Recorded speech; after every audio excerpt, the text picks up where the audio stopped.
মমতা বন্দ্যোপাধ্যায় তার কোনো rules of বিজনেসের মধ্যে পড়ে না যে তিনি বাংলাদেশে শান্তি রক্ষী বাহিনী পাঠানোর কথা বলতে পারেন। তিনি তো একটা রাজ্যের মুখ্যমন্ত্রী, এটা কেন্দ্রীয় সরকারের বিষয়। দ্বিতীয়ত আরেক ফটকা, মানে আলোচনায় থাকার জন্য বলতে বলবো। আগে মমতা বন্দ্যোপাধ্যায়ের পার্টি করেছে শুভেন্দু অধিকারী, ওই যে বিজেপির পশ্চিমবঙ্গের রাজ্যের সভাপতি, এক অত্যন্ত উগ্র এবং বাজে প্রকৃতির একটা লোক। মমতা বন্দ্যোপাধ্যায়ের পার্টি করতো, তাকে নিয়ে যা বলছে তো বলছে, কিন্তু এখন তিনি আলোচনায় থাকার জন্য বাংলাদেশে কিছু হলেই হিন্দু ট্রাম্প কার্ডে, যেটা বিজেপির রাজনীতির পলিসি বা রাজনীতির যেটা টুলস, সেটা খেলে যে বাংলাদেশে হিন্দুরা অনিরাপদ, তাদের উপরে নির্যাতন হচ্ছে, নিপীড়ন হচ্ছে। আমি বলতে চাই, এই যে ছাত্র জনতার গণ অভ্যুত্থান, এত রক্ত এবং প্রাণের বিনিময়ে আমরা একটা অন্তর্বর্তীকালীন সরকার পেয়েছি।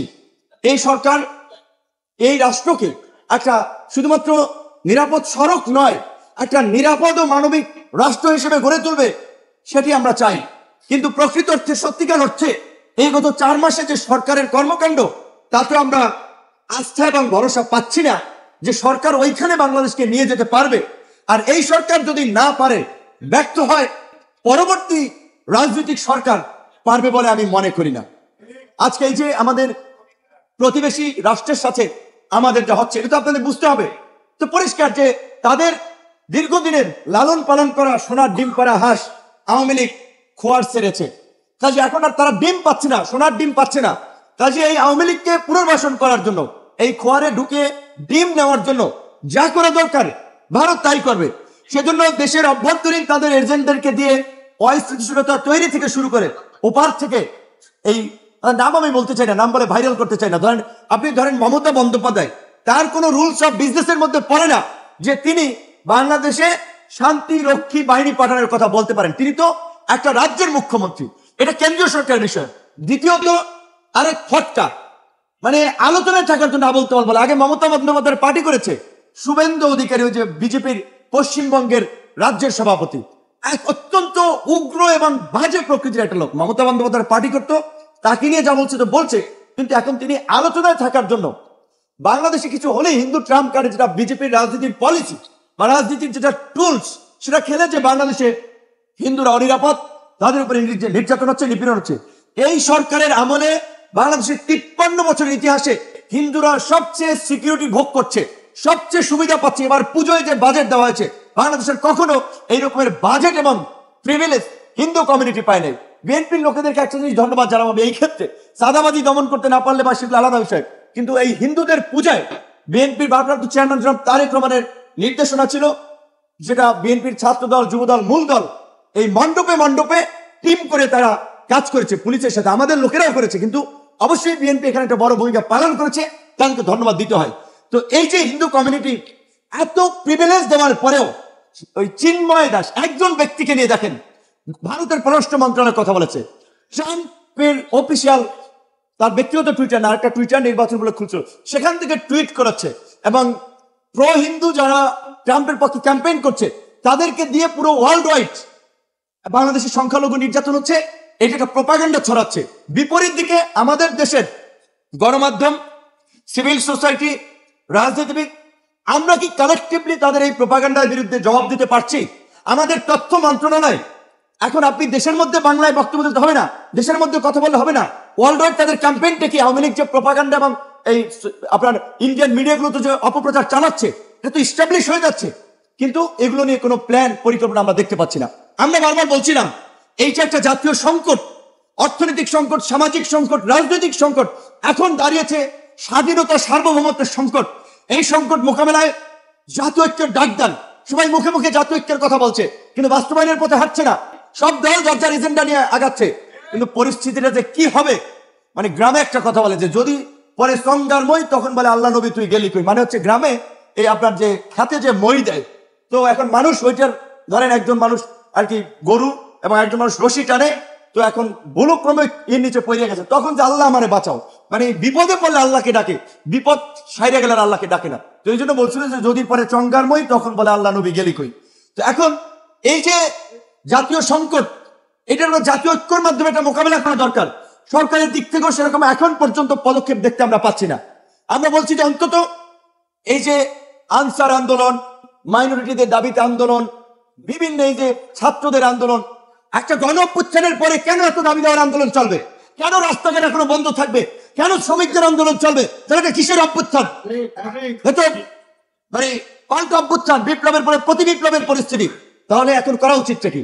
অন্তত রাজনৈতিক দল যেহেতু এই সরকারের সবচেয়ে এখন মেইন পার্ট হবে, তারা যেহেতু মেইন ভ্যানগার্ড, সরকারের চালক শক্তি, তাদেরকে নিয়ে আলাপ আলোচনার মধ্যে দিয়ে সেটা 1 বছরের জন্য হোক, 2 বছরের জন্য হোক, আমি মনে করি মিনিমাম 2 বছরের জন্য একটা জাতীয় ঐক্যমত্যের সরকার গঠন করে সমস্ত প্রকারের সভা সমাবেশ মিছিল মিটিং এখন বন্ধ করা উচিত অন্তত 2 বছরের জন্য।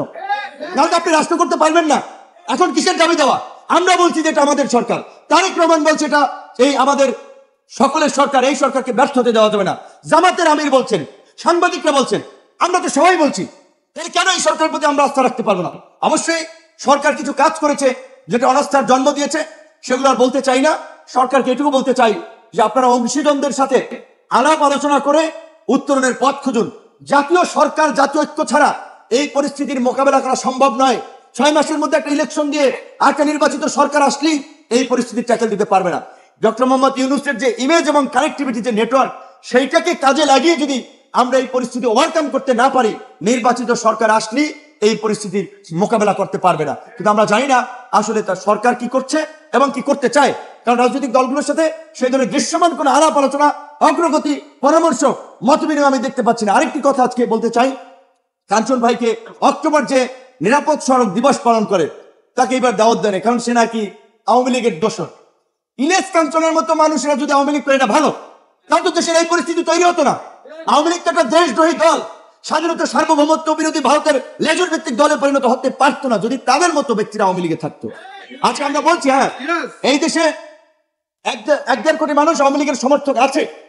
এই যারা সাধারণ সমর্থক, তারা তো অন্যায়, লুটপাট, দুর্নীতি, দুঃশাসন কায়েম করে নাই, জনগণের অত্যাচার নির্যাতন করে নাই। যারা করেছে তাদের বিচার হবে। এবং আওয়ামী লীগ যেহেতু রাজনৈতিক দলগত ভাবে সিদ্ধান্ত নিয়ে এই ছাত্র জনতার আন্দোলনে গণহত্যা চালিয়েছে, গত 15 বছরে ফ্যাসিবাদ কায়েম করেছে, দল হিসেবে আওয়ামী লীগকে নিষিদ্ধ করতে হবে। কেন সরকার করছেন না? এটিকে ট্রাম্প জিয়ে রাখা হচ্ছে। আজকে যদি শেখ হাসিনাকে দেশে ফিরিয়ে এনে বিচারের উদ্যোগ নেওয়া হয় এবং আওয়ামী লীগকে নিষিদ্ধ করা হয়, 50% সমস্যার অটোমেটিক সমাধান হয়ে যাবে এই অস্থিরতা। সেই ফাঁসিতে ঝুলানোর ব্যবস্থা করতে হবে এই গণহত্যাকারী হাসিনাকে, এবং তার দলকে নিষিদ্ধ করতে হবে। আর এই যাকে তাকে ফ্যাসিবাদের দোষর, আওয়ামী লীগের দোষর, এই সমস্ত তকমা দিয়ে এত মানুষকে হস্টেল করা যাবে না। মনে রাখতে হবে, আজকে প্রশাসনের যদি ঢালাও ভাবে ওসি, ইউনো, ডিসি, এসপি সবাইকে যদি আপনি আপনার ফ্যাসিবাদের দোষর বানিয়ে দেন, আপনি দেশ চালাবেন কাদেরকে দিয়ে? যারা একেবারেই গুরুতর অপরাধ করেছে, দলবাজি করেছে, তাদেরকে চিহ্নিত করুন, তাদেরকে চাকরিচ্যুত করুন, তাদের বিরুদ্ধে ব্যবস্থা নিন। ছোট্ট একটা দেশ, এত ঘনবসতিপূর্ণ দেশ। মাসুদ ভাই যেটা বলেছেন, এখন আমরা যারা এই গণতন্ত্রের পক্ষের শক্তি, ফ্যাসিবাদ বিরোধী শক্তি, এদেরকে হত্যা করার জন্য এখন মিশন নিয়েছে গাড়িতে বাজাবার, রোড অ্যাক্সিডেন্ট করানোর কাজে। আমি জানি না আইন শৃঙ্খলা বাহিনী আমাদের কি প্রোটেকশন দেবে, তাদের নিজেদের নিয়ন্ত্রণ নাই। ছাত্ররা ঘোষণা দিয়ে এক কলেজ আরেক কলেজের সাথে মারামারি করতে যায়, আইন শৃঙ্খলা বাহিনী কি ঘুমায়? বলছে যে আমরা অ্যাকশনে যাই নাই, হতাহতের সংখ্যা বাড়াতে পারবে। তাহলে অ্যাকশনে না গিয়ে আপনি কি হতাহতের সংখ্যা কমাতে পেরেছেন? এই পরিস্থিতি কেন তৈরি হলো? আপনারা কেন নিয়ন্ত্রণ করতে পারছেন না? এটা কি আপনার ওষুধ আবিষ্কারের মতো আপনি গিনিপিগের মতো প্রয়োগ করে দেখবেন যে এটা কাজ করতেছে কি করতেছে না? রাষ্ট্র পরিচালনা তো এই ছেলে খেলা না, রাষ্ট্র পরিচালনা এক্সপেরিমেন্ট না। রাষ্ট্র একটা রাজনৈতিক প্রতিষ্ঠান, রাষ্ট্র পরিচালনায় রাজনীতিবিদদের দরকার। শুধুমাত্র সুশীল ব্যক্তিদের দিয়ে উপদেষ্টা পরিষদ গঠন করে এই পরিস্থিতিতে দেশকে সামাল দিতে পারবেন না। ইউনূস স্যার সহ সরকারের দায়িত্বশীল ব্যক্তিদেরকে অনুরোধ করবো, অনতিবিলম্বে সমস্ত ক্রিয়াশীল রাজনৈতিক দলকে নিয়ে জাতীয় রাজনৈতিক কাউন্সিল গঠন করুন। সব দলের কাছ থেকে প্রতিনিধি নিয়ে এই আপনার 21 সদস্য বিশিষ্ট উপদেষ্টা প্রয়োজনীয় 50 সদস্য বিশিষ্ট করুন। সমস্যা কি? সমস্যা নাই তো। কিন্তু দেশকে বাঁচান, দেশকে আরেকটা সংকটের দিকে ফেলে দিয়েন না। কিন্তু আপনারা যেদিকে যাচ্ছেন, যেভাবে যাচ্ছেন, তাতে দেশে আরেকটা বিপর্যয় তৈরি হবে। এই বিপর্যয় তৈরি হলে আমরা সামাল দিতে পারবো না। তাই সর্বশেষ জাতীয় ঐক্যের আহ্বান জানিয়ে, জাতীয় সরকার প্রতিষ্ঠার আহ্বান জানিয়ে